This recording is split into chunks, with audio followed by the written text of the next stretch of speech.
aujourd'hui une nouvelle vidéo, c'est une vidéo des activités à faire en été.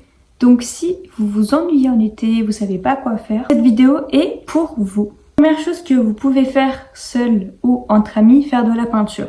Donc ça peut être des t-shirts, des pots, peu importe. Vous prenez même des tableaux, ça coûte pas très cher, que ce soit à Action ou Cultura, on en trouve partout. Vous prenez, vous faites de la peinture à l'extérieur. Et franchement, rien de tel qu'une super activité hyper simple à faire. Ensuite, c'est de faire un pique-nique. Alors le pique-nique, ça peut être n'importe où, vraiment, je trouve ça super. C'est une super activité. En plus, il y a le pique-nique à Chantilly qui a ouvert ses portes. Donc si vous avez l'occasion d'aller faire le pique-nique là-bas, allez-y. Sinon, vous pouvez aller faire ça dans des parcs. Comme à Paris, je sais qu'il y a des parcs qui sont pas mal. Ou au bord d'un lac. Peu importe, franchement, rien de tel, vous prenez ce que vous voulez. En plus, ça coûte pas cher pour faire un pique-nique. Disons que dans la France à Macron, c'est un petit peu cher, mais soit. C'est super comme activité à faire. Ensuite, ça serait de faire des musées. Bon, bien sûr, il y a plein de villes qui ont des musées. Même Amiens, ils ont un musée que j'adore. Et Paris, il y a des musées. Pas forcément aller au Louvre, parce que c'est hyper connu. Mais disons qu'il y a plein de musées. Ou si vous aimez la mode, il y a le musée Dior. Bref, il y a plein de musées à faire. Ou le musée d'Orsay, il est assez connu. Mais il est incroyable ce musée, moi j'ai été. Et franchement, pépite. Moi, je vous conseille de y aller. Si vous pouvez la faire, mais normalement oui. C'est manger une pizza au coucher de soleil. Vraiment, ou juste aller voir un coucher de soleil, mais c'est encore mieux avec une petite pizza entre potes. Entre potes, c'est vraiment chouette. Après, je sais que c'est pas super simple parce que certains ont des parents un peu stricts. Ou si vous pouvez pas, faites-le au pire dans votre jardin, mais le mieux c'est d'être dans une petite colline ou dans une ville, coucher de soleil incroyable avec ses potes. Et si vous n'avez pas d'amis, vous pouvez toujours le faire tout seul. Rien n'empêche toutes les activités que j'ai citées de le faire seul. Vous pouvez aussi le faire comme bon vous semble. Beaux jours ils arrivent et vous savez ce qui est bien? Faire des parcs attractions, d'accord? Et je vous parle pas de Disneyland, enfin il y a plein de parcs. Après si vous voulez faire Disneyland, vous pouvez le faire. Mais ça coûte un peu cher. En fait, ça dépend des budgets que vous avez. Mais faire un parc attraction entre potes, c'est génial. Vraiment, je vous le conseille. Et pareil, si vous n'avez pas trop d'amis, vous pouvez toujours y aller tout seul. Rien ne vous empêche de vous amuser solo. Ce serait de faire du vélo. Bien sûr, faire du sport. Après, on n'est pas obligé d'attendre l'été pour faire du sport. Mais si vous n'êtes pas trop sportive, en hiver, en été, si vous voulez faire juste des vélos entre potes, vous balader en ville ou d'aller courir. Ensuite, tout dépend si vous aimez les courses. Mais prochainement, il y a une course d'hippodrome qui va être à Chantilly. Donc si vous aimez un peu ce genre d'événement, allez-y. C'est pour ça que je l'ai mis dans ma liste parce que c'est vraiment des événements que personnellement j'adore. Et je me suis dit pourquoi pas le mettre sur la liste. Bon, bien sûr, c'est payant, mais c'est pas si cher. Je conseille de le faire au moins une fois dans sa vie. Faire un spa.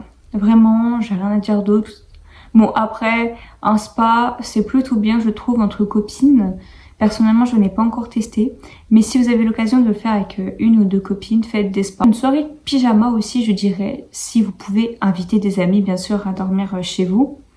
Rien de mieux que de raconter des potins, de regarder des films. Bref, les soirées pyjama entre filles, c'est incroyable, vraiment. Alors, pour les gens qui savent cuisiner, faites des gâteaux entre copines. Vraiment, c'est la meilleure base. Au pire, même pour les gens qui ne cuisinent pas. Je trouve que c'est une super activité, ça peut être vraiment drôle. Et franchement, il y a des recettes assez simples pour faire des gâteaux. Ou si vous faites pas de gâteaux, vous pouvez faire des verrines, des glaces. Il y a plein de choses à faire, franchement, comme cuisine. Il y a tellement de recettes, que ce soit dans les livres, si vous n'aimez pas les réseaux sociaux. Ou si vous êtes sur les réseaux, bah bien sûr, il y a TikTok, YouTube. Voilà, mais après, si vous n'aimez pas les réseaux, le mieux, c'est aussi de regarder des recettes. Tout dépend si vous postez sur les réseaux, mais reproduire des photos Pinterest, moi je trouve personnellement que c'est une super idée. Pinterest, c'est varié, il y a tellement de photos. Produire, je me suis dit, mais pourquoi pas? Au pire, ça peut être une chouette activité si vous savez pas trop quoi faire, que vous savez pas trop quoi poster comme contenu, bah faites ça. Jeux de société, je sais pas si vous aimez ça. Moi personnellement, j'aime bien, mais entre potes, ou même quand vous partez en vacances, quand il n'y a pas trop de connexion, ou vous savez pas trop quoi faire, un jeu de société, c'est bien. Vraiment, ça fait l'affaire et franchement, rien ne dépasse les jeux de société. Lire des livres, c'est bien pour votre cerveau, c'est bien, ça a des bénéfices dans tout. Lisez, essayez de vous déconnecter un peu, même si je sais qu'on est toujours à l'affût.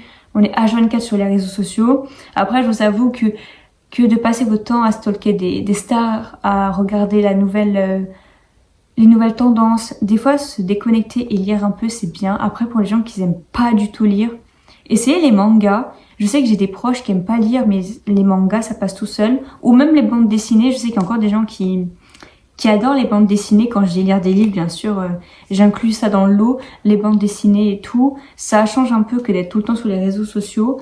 Et je vous le conseille honnêtement. Ça serait de faire des bracelets, incroyables les bracelets, vraiment. Ou même acheter des bracelets quand vous êtes en vacances.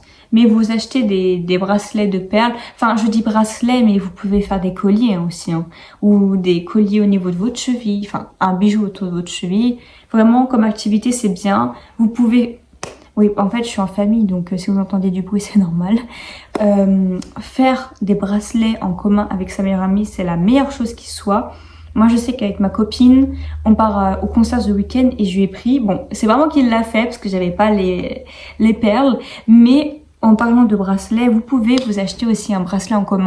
Le bracelet The Weeknd, Starboy, bref, vous voyez, de mon amie et de moi. Comme ça, on a un bracelet en commun. Et je trouve que c'est un super cadeau. Ensuite, je dirais décorer votre chambre. Vraiment, si vous détestez votre chambre, rien de mieux que de décorer sa chambre, de changer la petite déco. Vraiment, je vous conseille. Si vous êtes à l'aise à la caméra, je dirais filmer votre été.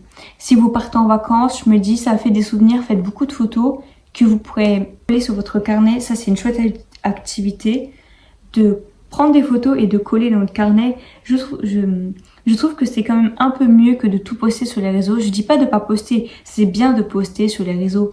Mais d'un côté, d'avoir aussi ses propres photos.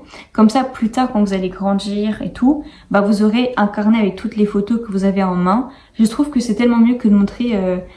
oui, regarde, ça c'était moi quand j'étais jeune sur Insta. Nanana, vous savez, tout est mieux sur papier.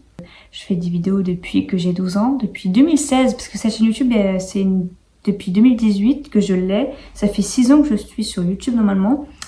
Mais avant ça, j'avais une autre chaîne YouTube de 2016.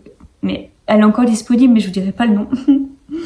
C'était un peu gênant, c'était quand j'étais au collège, mais quand on est au collège, on fait tous des vidéos gênantes. Faire vos manicures. Regardez-moi ces ongles, comment ils sont magnifiques. Faites vos ongles l'été, que ce soit tout seul ou chez un institut. Même entre copines, vous faites... je sais pas, toutes les deux vos ongles. Et regardez comment ils sont... franchement, je suis désolée, mais je vais tout le temps parler de mes ongles, ils sont tellement beaux. J'ai pas l'habitude de faire des ongles avec des... on va dire des motifs. En fait, c'est simple sans lettres. Et du coup, je trouve que c'est super beau. De tester des cafés. Bien sûr, il y en a partout, mais moi, vu que je suis proche de Paris, je dirais, je parlais de Paris, forcément. Il y a tellement de cafés. Alors oui, par contre, c'est que il y a plein de monde. Mais tester des cafés entre copines, je trouve qu'il n'y a rien de mieux comme activité. Et c'est vraiment bien. En plus, vous avez tellement de choix que franchement, vous êtes obligé de trouver votre coup de cœur, vous voyez. Cette vidéo se termine. N'hésitez pas à liker cette vidéo et à la commenter, ça me ferait super plaisir. Et n'hésitez pas à aller vous abonner et à me suivre sur mon petit Instagram. Je vous dis à plus pour des prochaines vidéos. Ciao.